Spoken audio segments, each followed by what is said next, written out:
You're listening to Living Planet. I'm Neil King, and before we ring in the new year, we wanted to respond to some listener questions and share a few things that didn't make it into the show.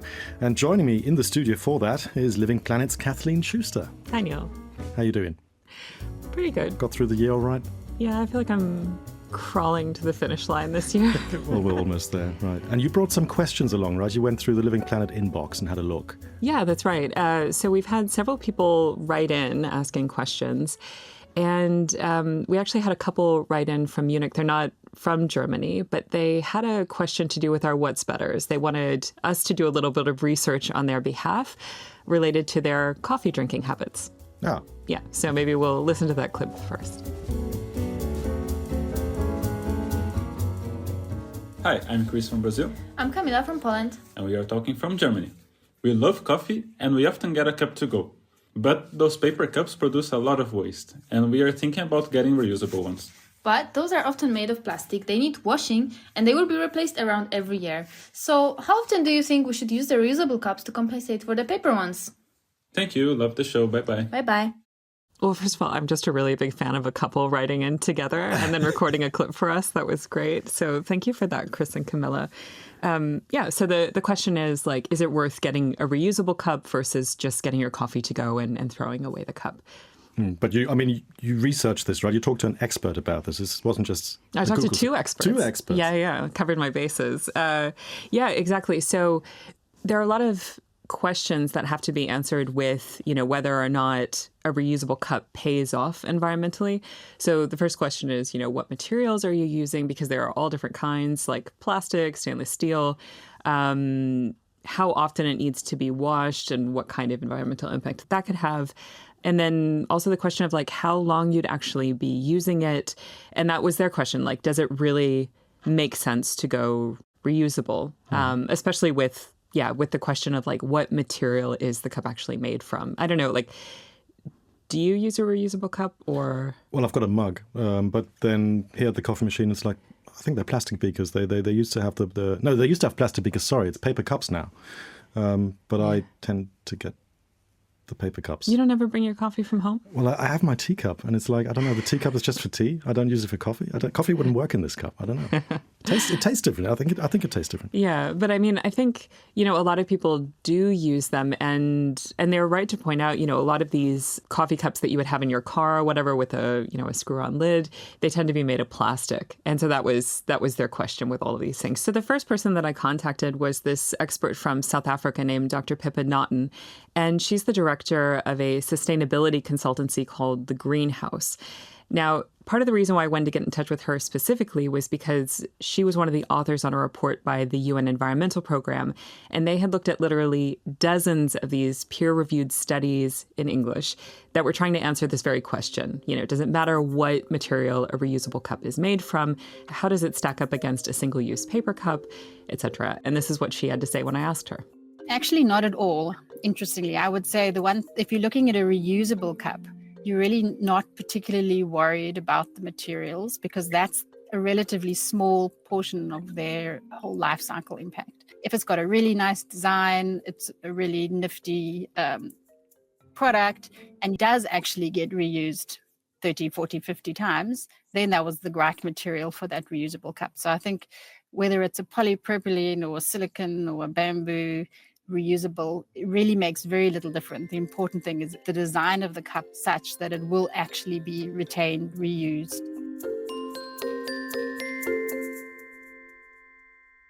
I found that quite surprising. I didn't think, I thought there would have been a big difference between the materials. I think I was relieved because how often does that happen when we're researching these stories that somebody's like, actually, it doesn't make that big of a difference? Yeah. That's almost never the case. But I do wonder, with the biodegradable materials, for instance, would they make any difference? Well, one thing to talk about first is in these studies that she was looking at, the first thing that you look at are these break-even points. So, for example, I just thought these numbers were really interesting. Like if you're talking about, a ceramic cup that's being used in your local cafe or coffee shop, do you want to guess how many times you'd have to use one of those for it to break even environmentally versus a paper cup? Oh, okay. A wild guess? Wild guess. 50 times? No, well, okay, so I'm looking at a study from just a number from one study, and they said 350 times. Oh my God. But if you consider how many times a cup is used in a cafe, then actually that's not that much, right? You know, how many customers, how much turnover they have in a day.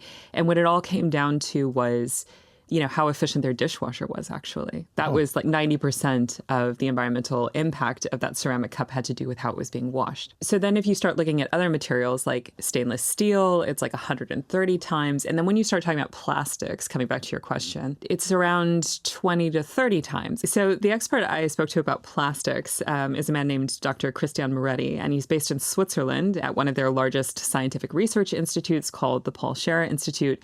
And his expertise is exactly on this question, life cycle assessments and plastic.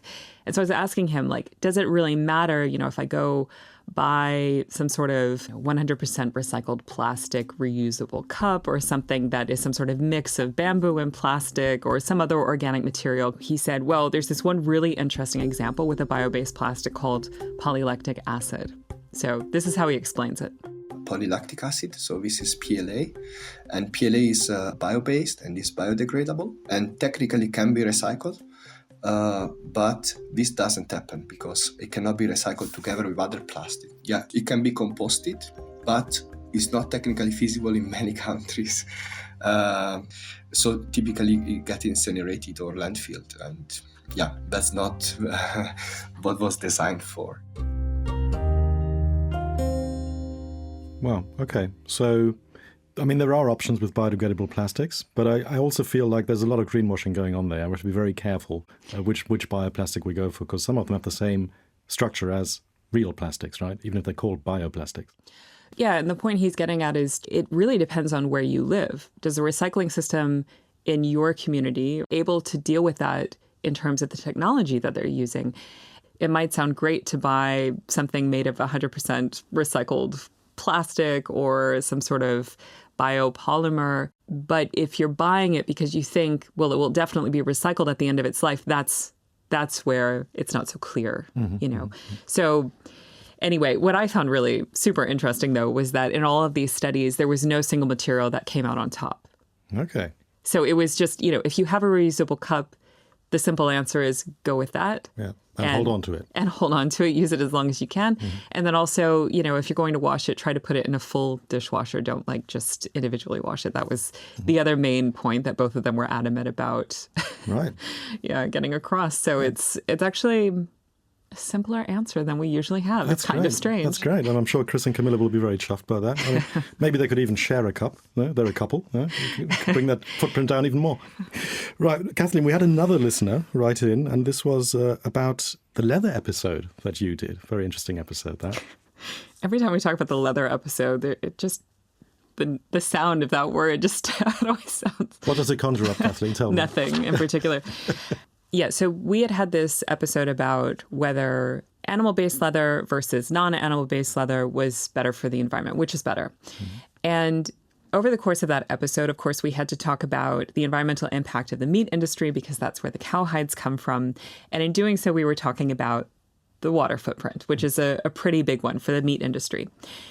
And so a listener had written in, a man named James Allen, who's from Great Cotmarsh Farm in the UK, and he had taken issue with the amount of water we said it took to produce a kilo of beef. So his initial comment was that we had an error, which was, you know, I had said 15,000 liters of water for, and then I said 1 pound of beef. And I apologize. I think that was the American side of my brain switching to pounds instead of kilos. So it's 15,000 liters of water to 1 kilo of beef. And then his other issue was that, you know, this is a commonly cited figure, but it's actually incorrect. It's really misleading. So, of course... Fact check. Yeah, so I thought, okay, well, you know, we're pretty meticulous with our fact checking, but of course, let's go back and look and see what we missed. So who did you talk to about that? So the first person that I called was an emeritus professor from the UK named Dr. Tim Hess. And his expertise is in water and food systems. He worked for Cranfield University, and he had written about this topic, specifically about the different types of water that get calculated when you're talking about 15,000 liters of water. It's not just, you know, the water that's pumped out of the ground. It's a lot of numbers that are coming together. But just for the initial question, I just asked him, Is 15,000 liters correct? Or is this some miscited number and we made a mistake? So this is what he said. So the number is more or less correct. There are various studies that have come up with similar sort of numbers, but it's not particularly useful. So did he elaborate on that? Why it's not particularly useful?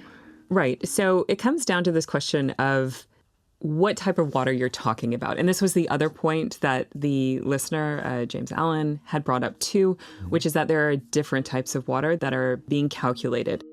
So that rainfall that is being used to grow the grass or the cereals or whatever other feed is going into the animal system is the green water. And from a point of view of sustainable consumption, I argue that that is not important because we can't do anything else with that water. We could do other things with the land, but not with the water. What we really should be interested in from a point of view of sustainable consumption is the blue water. So that's water that we're taking out of water resources to then use in the animal system, because that water is subject to competition.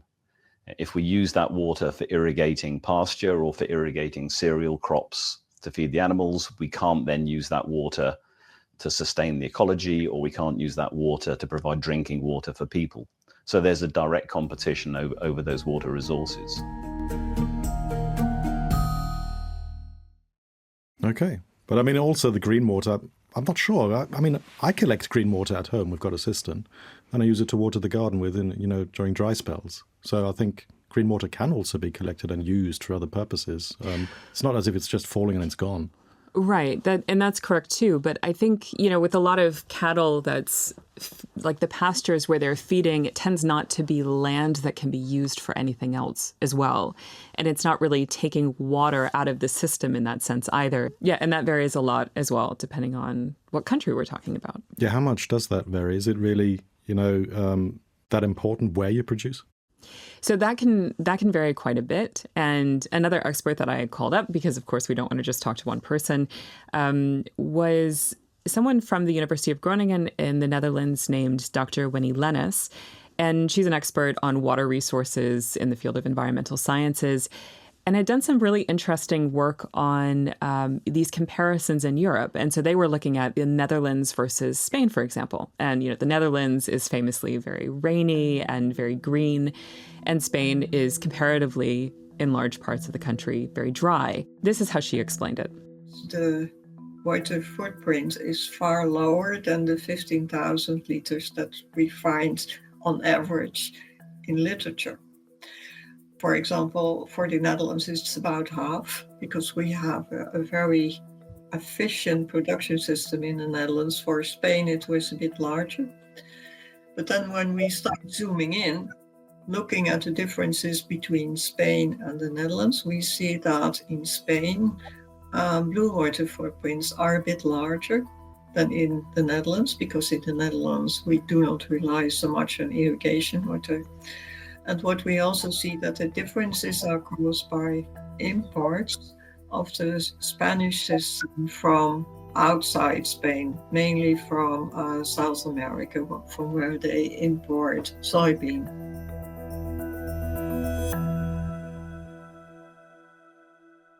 Okay, so yeah, I'm just wondering about that blue water footprint you mentioned in Spain, because just having been to Spain last year myself on holiday, all those Airbnbs, a lot of them have pools. And, if you just go into Google Maps and zoom in along the coast of Spain, you'll see a lot of blue pools. They're all full of water. So, yeah, I do wonder about the blue water footprint there also, just with the tourism industry. But bringing it back to Dr. Tim Hess, who's based in the UK, right? Did he happen to say how much water it was for UK beef? Maybe you want to try to guess this one too, because, okay, so the other professor, Dr. Leenes, she said in the Netherlands, it was about half. Yeah. Okay, so what is that? 7,500 liters of water for a kilo of beef. Netherlands, do you think it's the same for the UK? Similar climates? Not quite a similar landscape. I don't know. Maybe this is a stereotype, but the Dutch generally are more efficient, I find. So I would say maybe 10,000 in the UK. Interesting. Okay. Well, let's hear what Dr. Hess had to say. So the figures that we calculated for British beef systems, for example, come out somewhere around 67 litres of that blue water for a kilogram of beef, which is obviously much, much different to the 15,000 litres of water that's quoted as the total, including the blue and the green. But that blue water consumption is really dependent on the production system. So if you're in the Midwest of the USA and you are irrigating maize crops to feed to animals, then you're using mostly blue water. That has a high impact, and we see examples of places where withdrawal of water for irrigating animal feed is causing depletion of aquifers or depletion of rivers and causing significant environmental impacts. But if you're consuming beef that's been produced in Northern Europe, then it probably has a very, very low impact. Wow. Okay. So my sincere apologies to the British beef industry. I had no idea. Very efficient. But what are the Dutch playing at then? What are they doing? Well, I mean, okay. So, if we're looking at individual studies, you'd really have to look at the exact parameters and how much green water and blue water we're talking about, because if I'm not mistaken, Dr. Leenes was talking about both figures combined. Dr. Hess was talking about just the blue water. But the larger point is that depending on where you're producing, that blue water impact could be significantly lower. So in response to our listener's comment, it wasn't really a question. Yes and no. 15,000 liters is not incorrect. That figure is true. Those studies have been done. It's more than one study apparently that has that figure. But it really depends on where you're talking about. And in some cases, it could be significantly lower, like in the case of British beef. But then if we're talking about producing leather and how you also take into account the water footprint from the meat industry counts towards the environmental impact of producing leather, I don't think that makes the picture less complicated, because then you have to think of, okay, well, where exactly is it coming from? Where is it being produced? So, most animals in the world that are slaughtered are China, Brazil, and the US. With very different conditions in terms of water resources, in terms of landscape, in terms of, the conditions for the animals, and then considering which countries are exporting those hides. So the U.S. is one of the top exporters of hides too. And, going back to that episode, a big challenge they have in that industry is also transparency of how these hides are, like, where exactly they're being produced and then exported to. And, if you really wanted to trace where your leather wallet or a belt or shoes or whatever comes from, you're going to have a hard time doing so because it's a huge industry. Yeah, so I don't think we were completely wrong in talking about 15,000 liters. But of course, if you want to be really specific about it, then it could be significantly lower, but it's still a lot if you add up how many animals go into that industry. Okay. Well, I'm glad we got that settled. I hope that made sense. It was a lot of numbers. Yeah, okay, well, we'll be right back. We're taking a short break. We'll be right back with our favourite moments of 2024.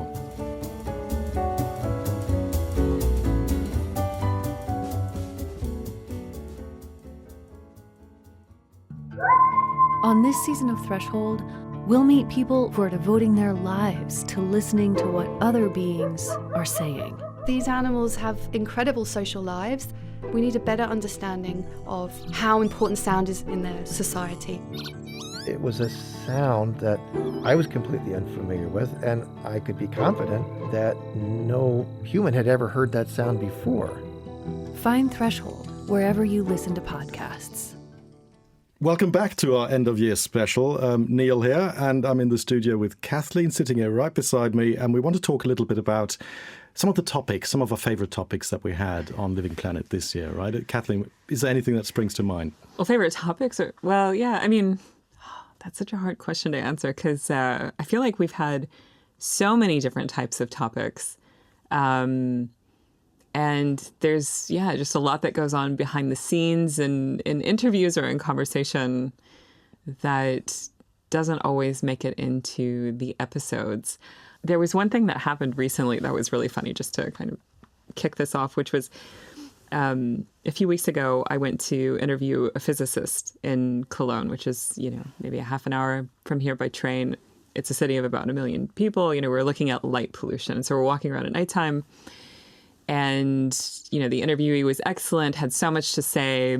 There was a lot of conversation. And we were walking through this really dark park, and we were talking about whether this was like the future of lighting in cities, to reduce light pollution, and also talking about whether or not it was safer, with less light, or, whether this could be a problem. And there were a lot of joggers in the park. And I kid you not, we had been talking about this, and this jogger nearby completely tripped in the dark. And I know it's not funny, but the irony was a little too much. And I couldn't get it into the episode because I didn't want it to come across as mean-spirited. And of course, we don't know exactly why the man tripped. That was more of an outtake. I'm not sure that I had any other interviews where there was like an outtake this year. I mean, some of the topics that you covered, they were also quite, heavy. I remember also the farming episode you did about mental health of farmers. Yeah. I mean, that was such an important story that hadn't really been done in the media. And I mean, that was hard. Yeah, and I think actually, in a way, that was kind of one of my favorite stories that I worked on this year. And that was in the very beginning of the year, where we had been talking about these farmers' protests are going on, not just in Germany, but across, a number of EU countries over getting rid of diesel subsidies. And of course, that would be an environmental win. And the question was, why are these farmers so angry? Is it just about money? And we had been talking about how could we find a fresh angle, because the story is already rolling. Like, how do we bring ourselves into this and find something for our audience? And I felt like that was kind of the perfect example where, like if you're working as a journalist, this feeling of you're looking for a story, you're not quite sure if you have something, but as soon as you put in a call or two, this whole other world opens up and you realize there's this reality for other people that they're living every day and they're talking about it amongst themselves. And it's something all of us should be talking about, but we don't have any access to it. And that's when you realize you've got a story. And that was very much the case with the German farmers, where I had been researching, trying to find an angle, and just came across, it was like maybe a sentence or two in an article citing somebody who worked for an organization that helped farmers with mental health issues or something like that. And we're talking about suicides here as well, right? So it's like farmers committing suicide because they had to give up their farm. They couldn't deal with the regulations. Everything was just getting too much for them, right? Exactly. It was a whole host of problems. Suicide was one of them. Yeah, and that kind of sparked our interest, and that's how I ended up down that path. But I remember very distinctly talking to different farmers who, not all of them made it into the episode, and they're not known as the chattiest bunch, and... well, they've got work to do. They do. They're very hard to get a hold of. But yeah, all of them really wanted to talk about this. And it was just very noticeable. I mean, I'm sure you've had that happen with stories too, where you're not sure if you've got something. And then as soon as you talk to somebody, they're like, it's like they've been waiting for you to call them. Yeah. Yeah. Yeah, absolutely. I mean, I just remember that, you producing that episode, because we also had a lot of back and forth in the production phase, and it was some of the conversations that you had, and you were just relating them to me. And I remember going home that evening and thinking about that for a long time, and talking to my wife about what you had told me, the state that these people were in. Yeah. And in Germany, where you it made me kind of wonder, because, you hear these stories where in India, for instance, I remember there was a wave of farmer suicides at one point where they just couldn't deal with the stress anymore and were just being exploited. And then, you have climate change into the equation, etc. But the fact that in Germany, farmers just feel so under pressure to implement a lot of the environmental regulations, which we need, in the agricultural sector to make it sustainable. But, at the same time, maybe we were pushing some people too hard to implement things, with a certain deadline and transform a family business, which has been operating on this basis for decades successfully. Yeah. And I mean, I think one detail that stuck with me since then was there was a farmer that I went to visit down the road from here. And, this person, he works morning, noon, and night. And he was talking about that paperwork. And it was just, if you or I have to deal with paperwork in our everyday lives, it's a huge pain. You can just imagine if you have a job like that. And then on top of that, you have to figure out these new regulations. But he told me over the course of our interview that, there were farmers in this area, and I assume this is also the case in other parts of Germany, who have another job, maybe working for a larger farm that can pay them because, they're not making so much money that they can pay high wages. And they still worked their family farm, but their family farm wasn't profitable. but that's how much it meant to them. They didn't want to lose it. And it wasn't just, a question of like losing land. There was much more to it with that. And that very much came across with those stories of how, it's deeply, deeply personal. And it wasn't just a question of suicide rates. It was more just this kind of open secret that a lot of people were struggling mentally because they're in a really tough spot. And they also felt like they were being scapegoated, for all of our environmental problems when there are people who, they work the land every day. They have a very close relationship to nature in a different way than we do, I would argue. So, yeah, that's a story I've been thinking about all year as well. Yeah. Time for a follow-up, maybe. No, but what about you? I mean, did you have any favorite moments from this year or things that stuck with you? I'm just going to, go with two rather banal but interesting fun facts. It's not really, earth-shattering in terms of environmental science, etc. But the two things that really stuck with me one was from an episode that Tamsin did on ravens. And the fun fact there is that ravens can actually recognize human faces. So chances are, if a raven has seen you once and you see the raven again, the raven will know it's you. Yeah? And I thought it was great. And the other fun fact was from the ants deep dive that we did on ants. Ants, fascinating creatures. Our wonderful producer, Natalie Muller. By Natalie Muller, yes. And there was one fun fact in there, and that was that all the ants of this world, if you put them all together, put them on a weighing scales, they weigh more than all the wild birds and mammals combined. And I just find that amazing. Oh. I don't know what to do with that information at all. But yeah, it is quite fascinating. And I think maybe now's a good time to thank our producers. That's Sam Baker, Jennifer Collins, Natalie Muller, Ben Restle, Charlie Shield, Sarah Steffen, and Tamsin Walker. Yeah. Can we get some sound effects under that? Some applause or drum rolls? I think one favorite moment that I had this year was this phrase that our producer, Jennifer Collins, and we have a really nice list of producers, but she has a particularly good turn of phrase in every single script. She did an episode on whether 4 or 5 day work weeks were better for the environment.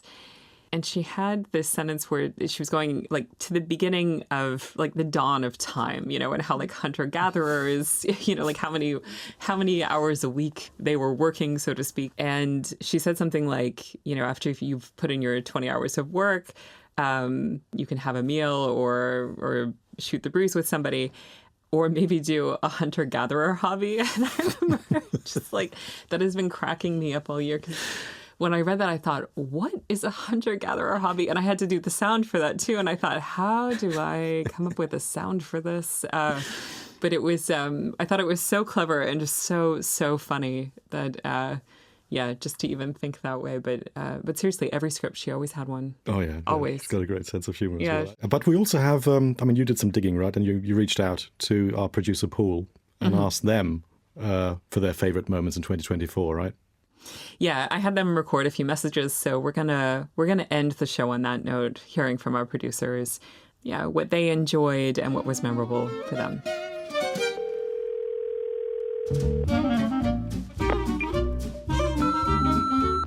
Hey Kathleen, hey Neil, hello everyone. I'm Charlie, I'm a producer for Living Planet, and this year I worked on 4 different episodes for the show that I found really fascinating in different ways. I worked on a story about the hidden toll of roadkill, and for that I met a moose lady, Laurie the Moose Lady.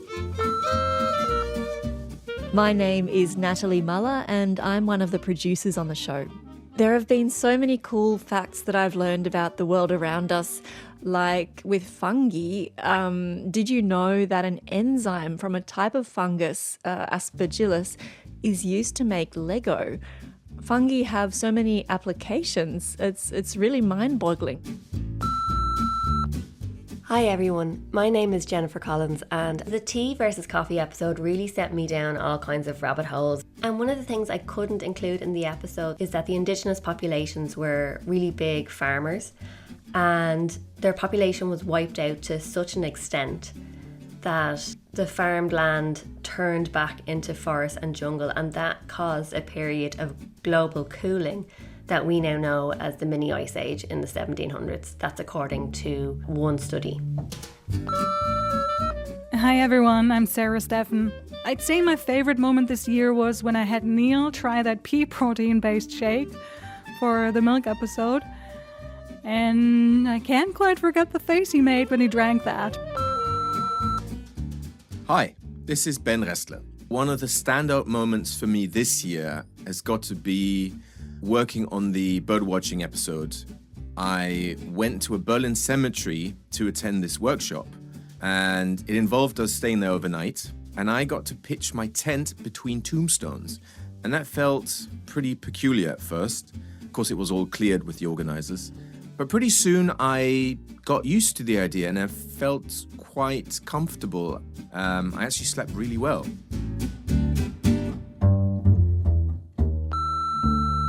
Hello, this is Tamsin Walker over in Berlin, from where I've recorded the majority of the naturally connected segments I've had the pleasure of working on this year. It's been incredible to get to know the nature around me in greater detail, from the trees and the stream in my local park, to the urban foxes, the food under our feet, and the crows. Oh, the crows. I think they've been the most memorable episode for me. And since I recorded it, they've also become regular visitors to my balcony. Sometimes pecking at my flowers, sometimes just watching me while I work, and sometimes making off with plant pots. And I wish I could ask them what they plan to do with them, but I guess that's crow business, and I will just have to let my imagination fill the gap.